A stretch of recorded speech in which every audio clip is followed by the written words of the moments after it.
Salut, ben me revoilà. On va maintenant passer à la phase de test de la machine TJS001 de chez Triton, la scie sauteuse à mouvement pendulaire.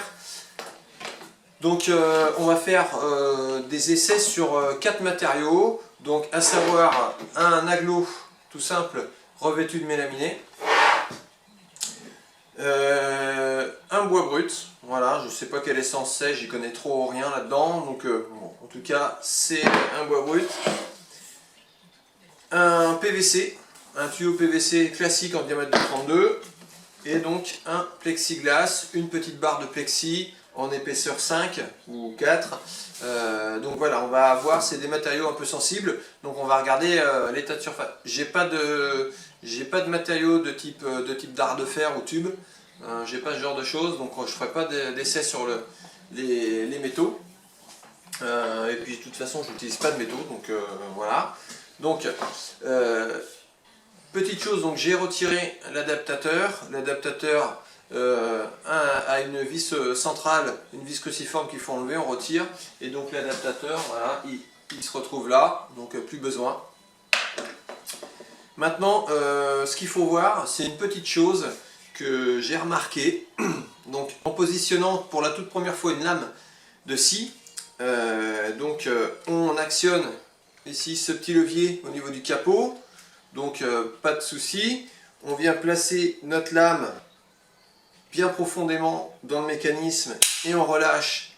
Effectivement, la lame est très bien maintenue. Attention à bien débrancher la machine quand vous faites ce genre d'opération, ça peut être dangereux. Donc consigne de sécurité, on est sérieux là-dessus. Donc là par contre, quand on retire notre lame, donc pensez à maintenir votre lame de scie pour l'enlever. Pourquoi? Je vais vous expliquer, parce que la toute première fois j'ai été surpris. Il y a un ressort en fait à l'intérieur qui est relativement puissant et qui a tendance à éjecter la lame plutôt que de la relâcher. Et vous allez voir le résultat. Donc là, c'est qu'en fait, voilà, on voit que la lame part directement. Donc voilà, la toute première fois j'ai été surpris. Maintenant ça ne me dérange pas plus que ça. C'est juste à savoir, c'est que si vous avez quelqu'un à côté de vous, et que vous déverrouillez votre lame, il ne faudrait pas que quelqu'un se la prenne. Donc du coup, voilà, maintenez bien votre lame. Donc j'utilise moi pour ces tests. Pour le bois et le PVC, je vais utiliser la lame bois, pas de souci, pour le PVC ça marche très bien. Et donc pour le plexi, je vais utiliser la lame à métaux, qui a une denture beaucoup plus fine et beaucoup plus serrée, et qui va me faire vraiment une coupe nickel. Donc on va maintenant regarder de plus près la coupe. Donc voilà, on est prêt pour faire un premier test sur le mélaminé. Donc le mélaminé, là j'ai mis sur ma machine la position 0 qui correspond à une machine qui n'a pas le mouvement pendulaire d'enclenché.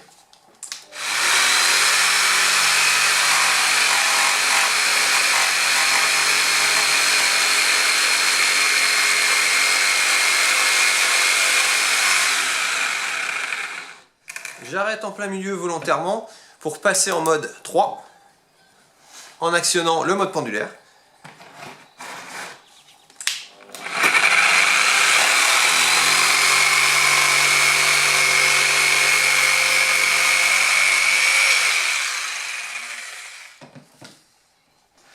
On peut voir assez nettement que l'état de surface en sortie de lame jusqu'au milieu, donc sans le mouvement pendulaire, est pas bon, mais est encore meilleur que lorsque j'ai actionné le mode pendulaire. En revanche, donc si on retourne, donc c'est le début qui est en mode pendulaire, d'accord? Donc là on voit que toute cette partie là est sans éclat, il n'y a rien du tout, et là il y a des éclats. Ok, donc sans mouvement pendulaire, on fait vraiment un état de surface qui est très moyen, qui est même pas bon du tout. On peut regarder ça. Voilà, donc là on voit bien la différence, hein, c'est assez net. Donc là, ici, donc des éclats sans le mouvement pendulaire. État de surface impeccable, sans éclat, quand on active le mouvement pendulaire. Donc c'est vraiment une option sur cette scie qui est très intéressante et du coup qui est très efficace. Donc là maintenant on va passer, on a passé notre mélaminé, donc là on va faire la même chose ici en 2 coupes successives. Donc première avec le mouvement pendulaire.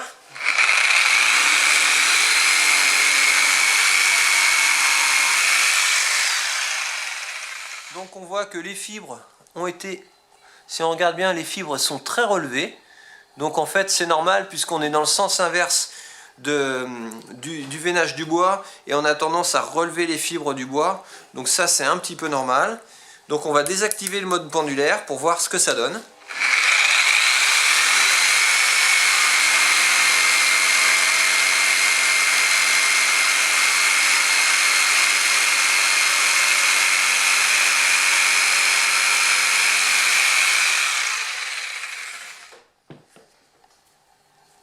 Alors je n'ai pas avancé plus vite ou moins vite, j'ai plus de résistance tout simplement sur le bois.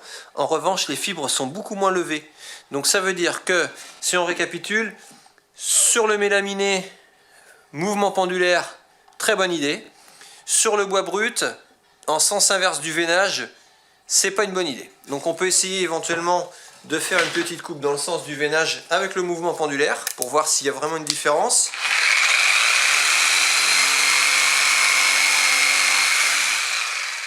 Donc là effectivement la coupe est plutôt, ouais bon je relève un petit peu les fibres mais bon pas tellement. Et on va faire la différence à côté.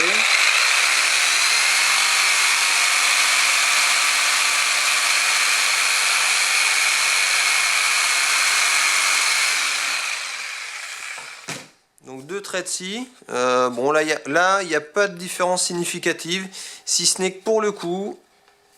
Ouais, non, c'est pareil. Vraiment, pour moi, il n'y a pas de différence. Le mouvement pendulaire ou non, sur les deux, je vois pas la différence. Donc, dans le sens du veinage, pas de problème. Donc, à la limite, n'utilisez pas le mouvement pendulaire pour du bois brut. La coupe sera quand même beaucoup plus jolie.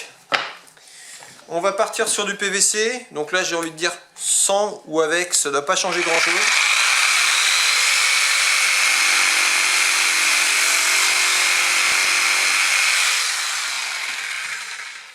Donc voilà, bon, j'ai une bonne coupe, il n'y a rien à dire. Et là, donc je n'ai pas le mouvement pendulaire. On va essayer avec.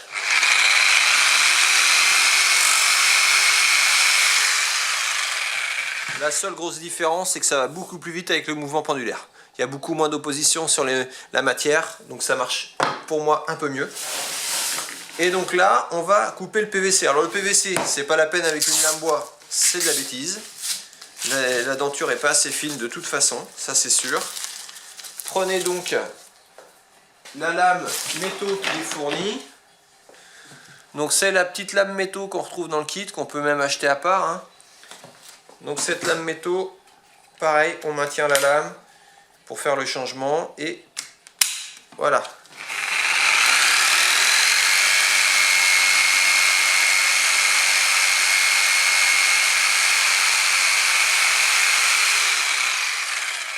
Alors qu'est-ce qui se passe? Tout simplement, étant donné que je n'ai pas le mouvement pendulaire, ma denture, ma lame chauffe quand même un peu et a tendance à refaire fondre le plastique qui reste lui collé. Donc c'est coupé, mais c'est plutôt fondu même, on pourrait dire. Donc ça c'est quand je n'utilise pas le mouvement pendulaire. Voilà, on voit qu'il reste des copeaux. L'état de surface serait pas mal, mais du coup ça reste quand même un gros problème de couper comme ça. Donc là on va utiliser le mouvement pendulaire molette sur 3.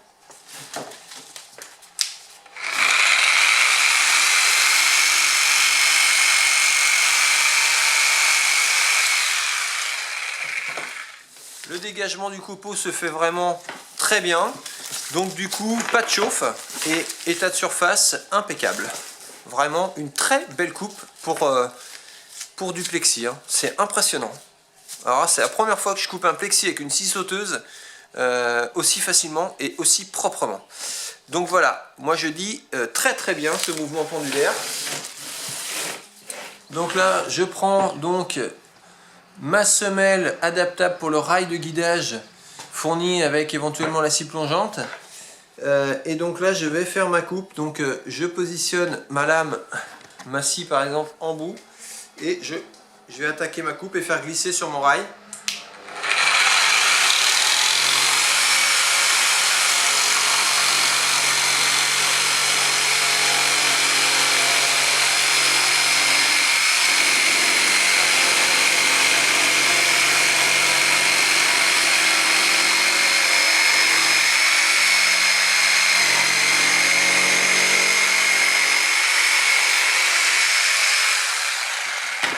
Voilà, et j'arrive à découper tout simplement une petite planchette, voilà, un petit assaut, peu importe. Du coup, voilà, j'ai utilisé juste mon rail pour éventuellement être bien droit. Et donc voilà, l'opération s'est super bien passée. J'ai une très belle coupe dessous. Alors là, c'est du médium brut. J'ai une très belle coupe dessous. Dessus toujours, hein, un petit peu d'arrachement. Bon là, je vais très vite. Donc voilà. Et bien voilà, la vidéo est terminée. J'espère que, voilà, que ça vous aura suffi comme démonstration. En tout cas, moi je suis plutôt content. Je trouve que le mouvement pendulaire qu'il faut adapter dans les bonnes situations. Donc faites des essais. En tout cas, la machine marche très bien, il n'y a pas de problème. Donc pour placer les outils, faites attention à bien maintenir la lame. Utilisez, moi je vous recommande quand même un rail de guidage, c'est très pratique quand même. D'utiliser un rail de guidage pour pouvoir faire des belles coupes bien droites. Et puis donc du coup, voilà. N'hésitez pas, si vous avez des questions, posez-moi les questions, je vous répondrai avec grand plaisir. Et puis je vous dis surtout à très bientôt pour une prochaine vidéo. Je ne sais pas encore quel outil, mais de toute façon il y en aura d'autres. Allez, ciao!